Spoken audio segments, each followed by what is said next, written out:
Welcome to this week's Money Metals podcast, helping gold and silver investors during these turbulent times. Now, here's this week's market wrap with commentary and analysis from the low-cost precious metals dealer voted best in the U.S., Money Metals Exchange. Welcome to this week's Market Wrap podcast. I'm Mike Gleason.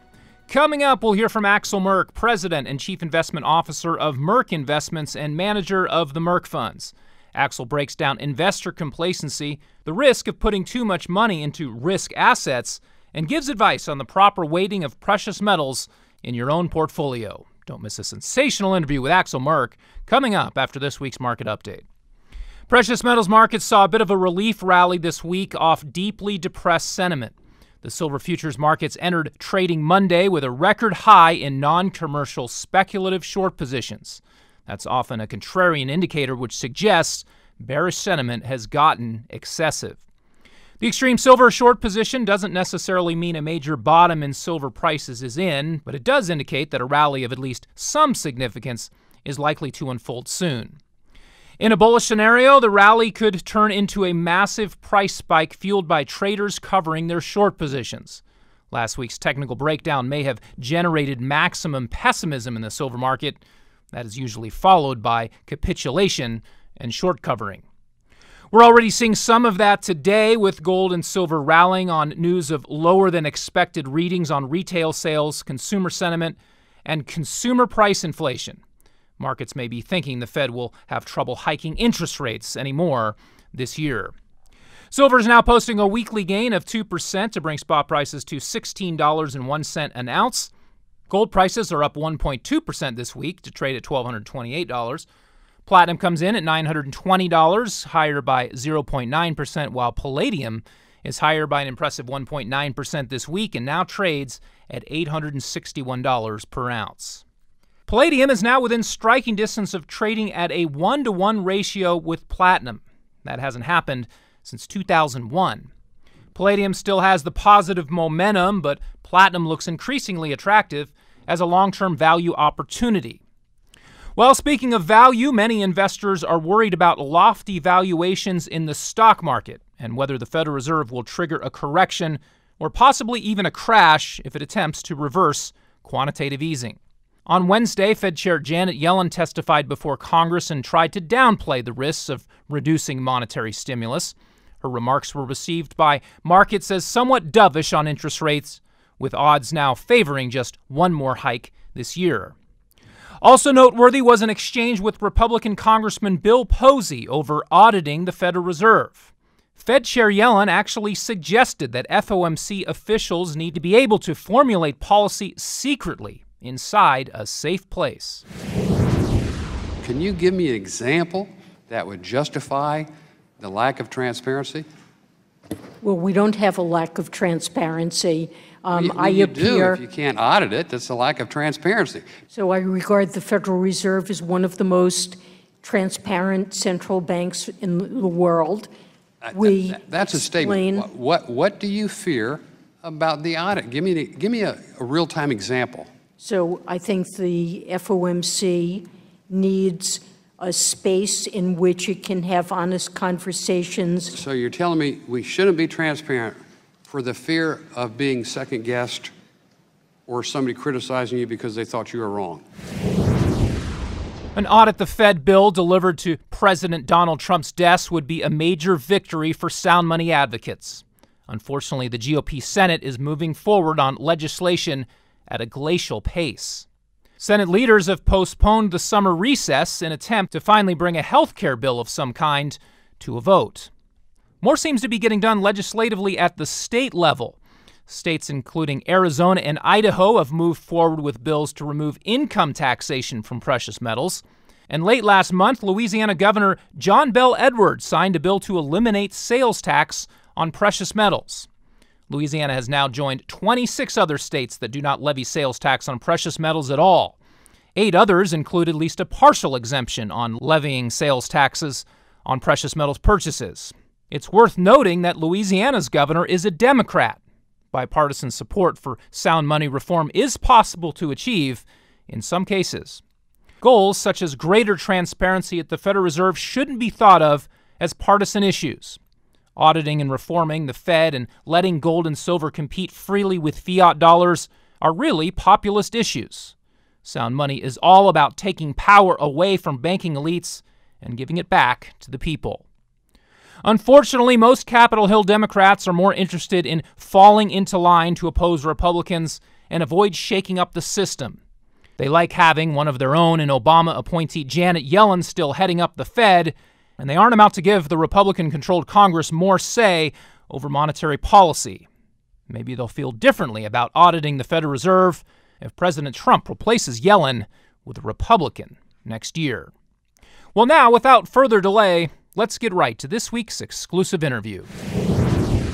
It is my privilege now to welcome in Axel Merk, President and Chief Investment Officer of Merk Investments and author of the book Sustainable Wealth. Axel is a highly sought-after guest at financial conferences and on news outlets throughout the world, and it's great to finally have him on with us. Axel, it's a real pleasure to speak with you, and thanks for joining us today. Great to be with you. Now, as we start off, you recently wrote a piece about complacency in the markets. We are seeing extraordinarily low volatility, and there isn't a lot of interest in safe haven investments like precious metals at the current time, at least not in the U.S. Axel, talk about why investors may not be showing enough concern and what this complacency says about where we are in the current market cycle.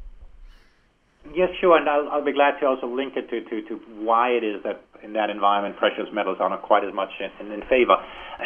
There have been many reasons given for the low volatility, some of them technical, that with more automated trading, that information might be more absorbed more efficiently, and theories like that, and they might all have a bit of a factor.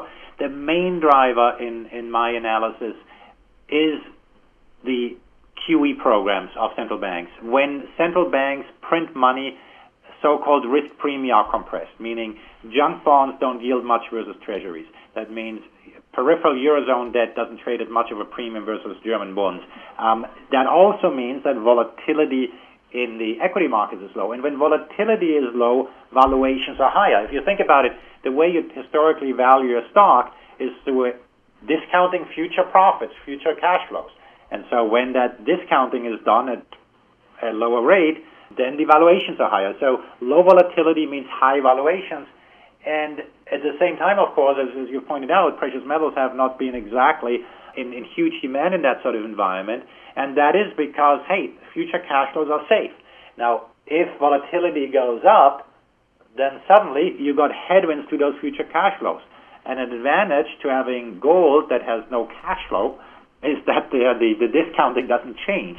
And so, relatively speaking, when volatility goes up, gold is more in favor, and that's one of the reasons why, when there's a so-called crisis in the world, gold tends to do well.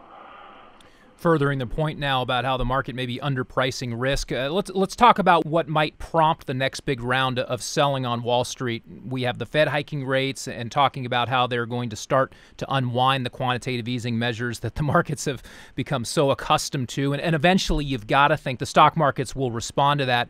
Meanwhile, lots of people are worried about China and the potential for a debt crisis there. Here in the U.S., the recovery has been anemic at best, and we may even be heading into a recession, particularly if the optimism toward Trump's plans for tax reform and infrastructure spending aren't realized. Europe hasn't exactly been fixed. There's a lot going on in the world. So what do you think is the next shoe to drop, Axel? Well, with hindsight, I'll tell you which one it was that dropped. And the reason I say that is that when something is not sustainable, odds are it will stop. In my view, it is not sustainable that volatility will continue to be that low. In my experience, and I've been doing this for a few decades now, the best bubble indicator there is low volatility, which is an expression of complacency, be that in a tech bubble, be that in a housing bubble, or be that in the current environment. Now, to me, the prime driver of that volatility is the Fed. And central banks around the world. And in that context, I think what the Fed has done of late, they've pretty much enabled other central banks to come out of the woods and say, hey, yeah, we can raise rates as well. And then the exact opposite happens when you have quantitative easing. You have quantitative tightening, and that should increase volatility. Now, we may hear of whatever it is, something blowing up in China, something blowing up with a geopolitical event or whatever it might be, and so we'll be glad to blame something specific. But I think the ultimate catalyst is going to be the Fed's moves out of the current environment, and that's also, by the way, why the Federal Reserve is always taking kind of one step forward and half a step back. They'll say that, hey, they'll engage in quantitative tightening, but at the same sentence, Janet Yellen said, it's like watching paint dry on a wall. I wholeheartedly disagree that it's like watching paint on the wall, but she puts a dampen on the expectations that the Fed is going to get really tough, because the Fed is so concerned that volatility is going to surge. And the reason the Fed is concerned about that is because that means that junk bonds are going to plunge in price, surge in yield, and those are the so-called financial conditions that then deteriorate. So the Fed isn't so much concerned about the plunging stock market. The Fed is much more concerned about access to credit, but in the current environment, those are the sort of the same thing, and that's why the Fed is said to be managing asset prices in this environment. For anyone familiar with you and your commentaries, they know you have lots to say about our overlords at the Federal Reserve. You point out that they often say one thing and do another. So how do we use that knowledge to our advantage here, and what do you think they will actually do with respect to rates and quantitative tightening and so forth, and how will these markets and the economy ultimately react? Tough questions you're asking me here. What should you do, and what will the Fed do? Ultimately, I mean, part of the reason why we're talking is because we tend to invest. We invest in stocks, in bonds, in precious metals. And so what does it mean for investments? I would allege that most investors are overexposed to risk assets. Risk assets is everything from stocks to junk bonds or anything that gives you any decent yield. And people have been replacing their quote-unquote safe assets with something that yields a little bit more. They're fooling themselves if they think they're diversified by holding these things, because the more you go out on the risk spectrum, the more highly correlated it is quite likely to equities.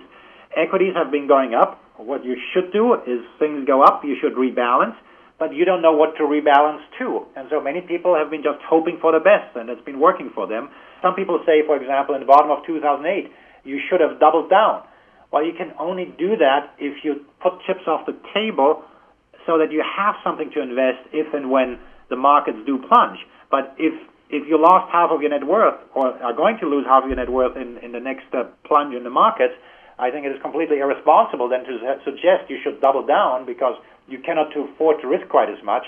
I mentioned precious metals in this context of diversifying. The beauty about precious metals, gold in particular, is that the long-term correlation to equities is near zero, and as such, it's a diversifier. It's a diversifier that when volatility goes up, that is something, and I often call it the easiest diversifier.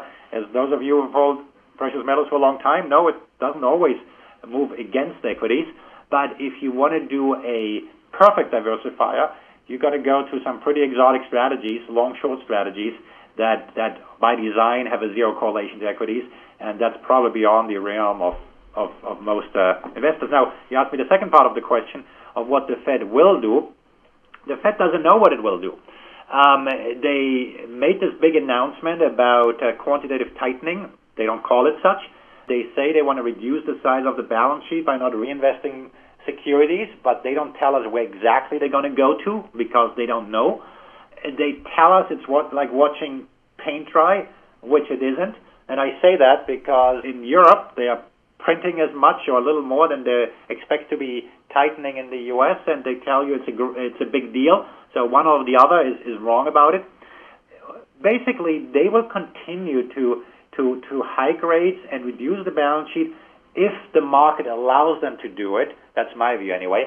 And at the same time, they're very eager to stay, quote-unquote, behind the curve.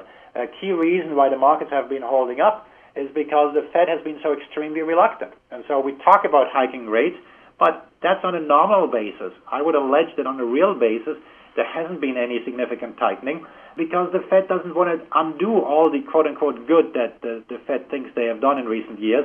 Bernanke used to phrase it quite explicitly: when you're faced with a credit bust, you don't want to tighten too early, because otherwise the deflationary forces take over again.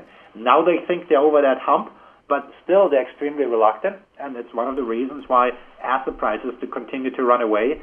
That said, we have seen plenty of cracks there if you just look at the tech sector, for example. Switching back to precious metals here, our view is that the metals markets have grown even stranger and more unpredictable. The advent of high-frequency trading and revelations about price rigging are real concerns. We can't be sure just how real these markets are or when they may start reflecting actual fundamentals. We can only be sure, to the extent markets are artificially controlled, that it won't last and go on forever. So what is your view on the current state of the metals markets, Axel?